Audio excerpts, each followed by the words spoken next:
You are listening to the Critical Mass Radio Show, Orange County's business talk show, focused on exploring topics of interest to CEOs who are leading middle market companies. With your host, Richard Franzi.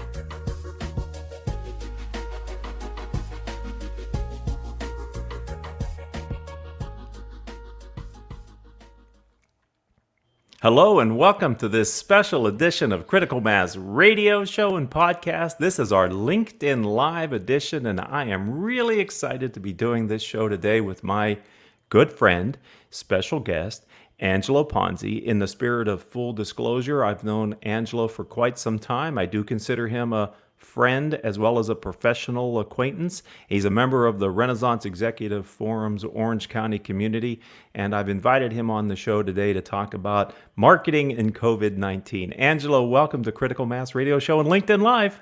Thank you so much. I'm excited to be here. This is my first LinkedIn Live, so woohoo! Yeah, baby. Where's the sound effects? Come on. Now, this is great. I see others doing it, and I'm excited for you as you launch into this new venture here on LinkedIn Live. So I'm excited to be part of it. So thank you. Right. And let's get right into it. And the question is, why did Rick invite Angelo on LinkedIn Live? The answer is because of what Angelo's about to tell you about himself. So Angelo, could you explain to the listeners and the people on LinkedIn Live who you are and what you do? Sure. So my company, the Ponzi Group, provides interim, fractional, and consulting marketing and leadership services for small to medium-sized businesses. And we focus on the strategic and analytical side of marketing. We also take a holistic approach to working with our clients. You could consider us like architects, right? Marketing architects. We work with in gathering insights from your customers, from your prospects, from the competition, to the marketplace in general, and helping to define fact-based approaches to your growth strategies. And then we act much like general contractors, keeping it in the same theme. And we work with either your internal teams or carefully vetted partners that we bring in to help execute the tactical plans that we develop. But we stay on and oversee it and manage the programs, make sure they stay on budget and on plan, and that we're achieving the goals that we set out.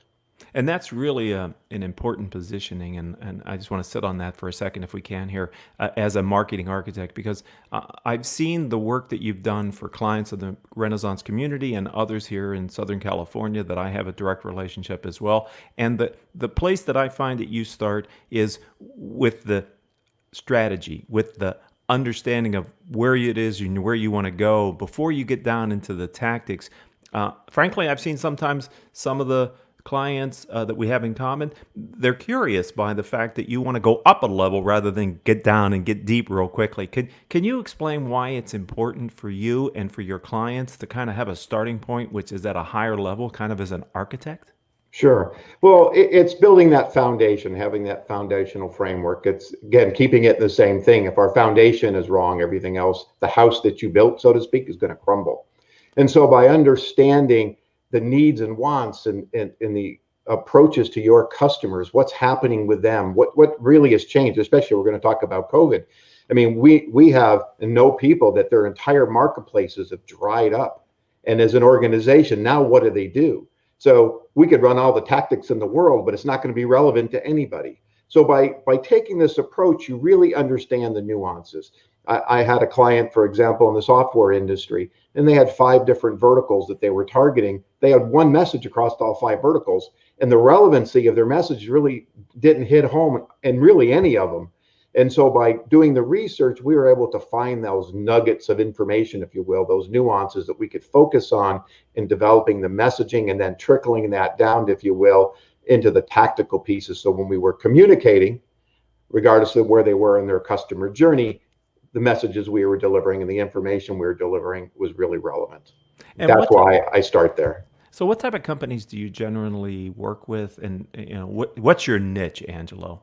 Sure. So I'm fortunate. I have been able to work with both B2B and B2C throughout my career. But I would say in the last 5 or 6 years, which is when I started the Ponzi Group, which is actually, which a lot of people don't know, was the original name of the company I sold many years ago. And it just happened to be the URL was available about 2 years ago, and I grabbed it and morphed into this company again. But I would say about 70% of my work has been in the B2B side, a lot of software, industrial products, distribution, those kinds of clients in the manufacturing space as well. And I try to target 3 million on the low end and about 75 million on the higher end. Typically much higher than that, they're going to have someone like myself. But on the lower end, they're maybe not quite there to invest the money in marketing and the kinds of work that I think they need to do, where they want to spend all their money on, their social media, their PPC or Facebook ads. And again, that's great, but what the work they're doing isn't relevant. So, but I do have to say, in the last kind of coming out of COVID, about mid-May, I don't know what it is, but the startup community has been reaching out. So I've actually been putting together workshops, consulting and mentoring packages for a lot of the startup community, because again, they've just, for whatever reason, they've been reaching out like crazy, and I'm a giver. You're a giver till it hurts. Angelo Ponzi, founder of the Ponzi Group, marketing architect, is here with us on our LinkedIn Live platform.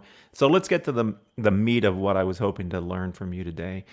What are you seeing as a response from clients, customers, prospects, and the general marketplace? How are companies responding to COVID-19 as it relates to their strategic and tactical marketing? Sure. Well, I have to go back to the beginning of COVID, if you will. And what happened is what shouldn't have happened is the majority of companies, I'll use that broad statement, started pulling their budgets. And I look at that as an expense mentality when it comes to marketing as opposed to an investment. So one of the things I personally did is I did a lot of research and wrote some articles and some presentations on this, is that companies in other recessions that invested, so they looked at more of an operational balance, so how to save cash, but also how to invest in marketing and innovation for growth, found that those companies that did that not only came out of the recession much faster in growth strategies than their counterparts, that they usually were ahead of their competition and usually ahead of where they were when they entered into COVID. So that was a lot of conversation. And like I said, right around that mid-May-ish, early May, I saw that a lot of the conversations in the workshops that I've been doing, the conversations shifted as now, what do we do going forward? And while I'm a planner and I like to look at 3 and 5 years, my recommendation was let's look at 90 days.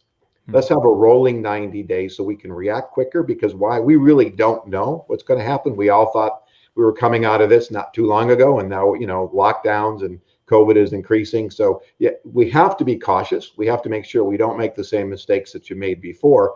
So I look at 90-day kind of rolling strategies, but I also look at doing what if scenarios, right? Scenario planning and playing. So what if this happens? What are you going to do? What if that happens? It's kind of a little bit like crisis planning. We want to know how we're going to react before the crisis happens, so we can be prepared versus trying to manage it as it's happening. And so those are the kind of the two areas I've been focusing very strongly on. But the other one that has changed, and we saw it, but it's really become prevalent, is this kind of digital transformation. We knew, and I've talked about this before, that especially in the B2B world, but in general, potential customers are going online and searching for information. So there's an 85% increase in searching capabilities from 2016 to 2019, what they're doing. But what has increased in COVID is they're now looking for the actual interaction, the demos and those kinds of things in order to really look at the products. So this kind of, you have to be online. We knew it, but now you have to be online in a bigger way. What we found in kind of the marketing and sales funnel, before it was awareness and interest generating, which is really a little bit of consideration was the kind of the realm of marketing, and then we handed it off to sales. But the marketing tactics and responsibilities are actually pushed farther down into that funnel, because there's a lot more activity going on online before anybody decides to pick up the phone or make a purchase. So that's been a shift. It's a moving shift, and I think it's really brought this digital transformation even to a bigger light.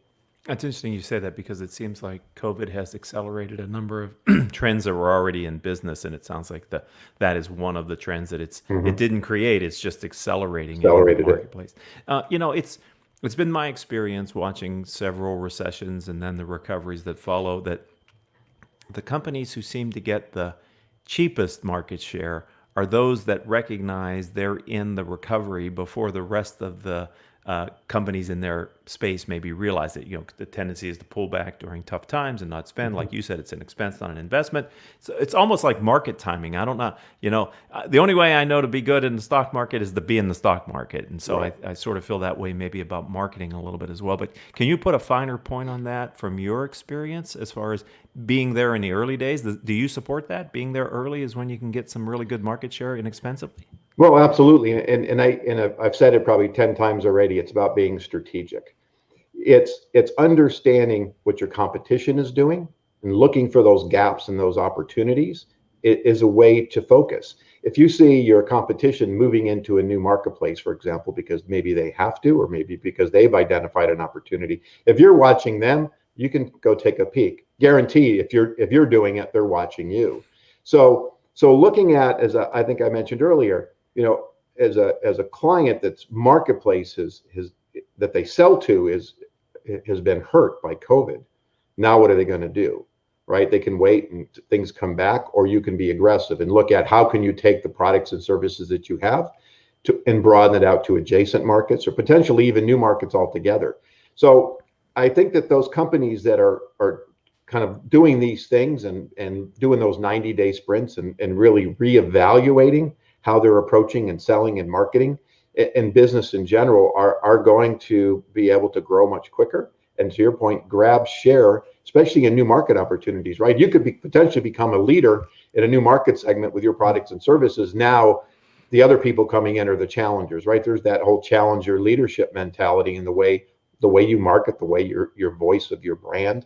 So all those things hinges. So continuing to mine in the mine that's potentially been mined, if I said that correctly. That's a lot of It's mining. foolish, right? It's a lot of mining. So again, you've got to, I won't go into oil and gas, terminology, but we got to look for new wells, so to speak, It's because interesting. we ultimately don't know what's going to happen.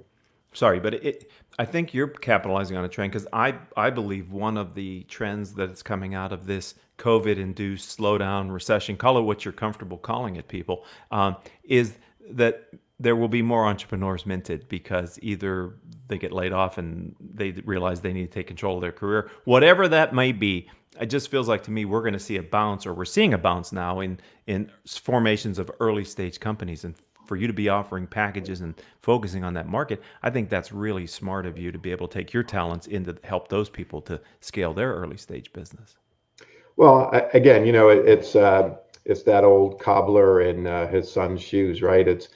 I remember somebody said to me one time, you do a lot of marketing, and I said, I'm a marketer. If I don't believe in marketing, how can I advise somebody? So yeah, I mean, I'm aggressive in looking at those market opportunities for myself. Everything again from startup to workshops. I recently developed a workbook that can guide somebody through an entire program.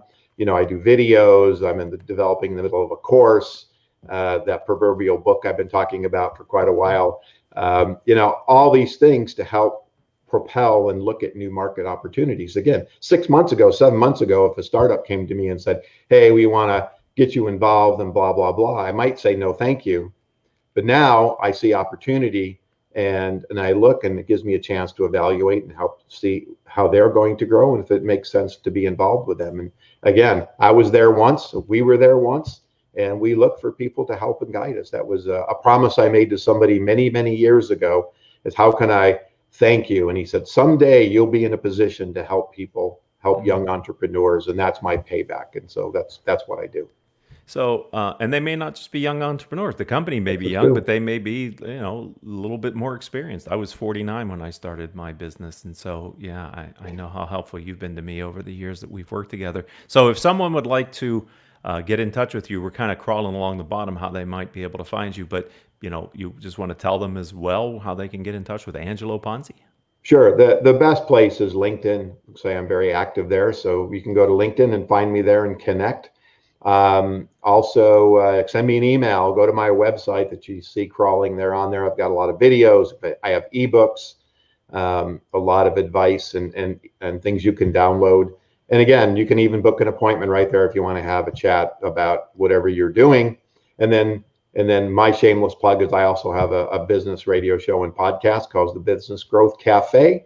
and I'd love you to check it out and subscribe to that as well. And again, a lot of business advice. I just think I'm already at 112 shows, way behind you at what 1,500 or some odd shows that you have a critical mass, and congratulations to that. I'm a neophyte at this, but I'm happy I've made it this far. Well, it's been great to talk with you a little bit here on LinkedIn Live, a special edition of the Critical Mass Radio Show on LinkedIn Live. Thanks for being a friend, a part of the community, and the help that you're giving to entrepreneurs throughout Southern California. Yeah, thank you. Thank you for having me, Rick. Appreciate it. You have been listening to Critical Mass Radio Show Business Talk Show, focused on exploring topics of interest to CEOs who are leading middle market companies. With your host, Richard Franzi.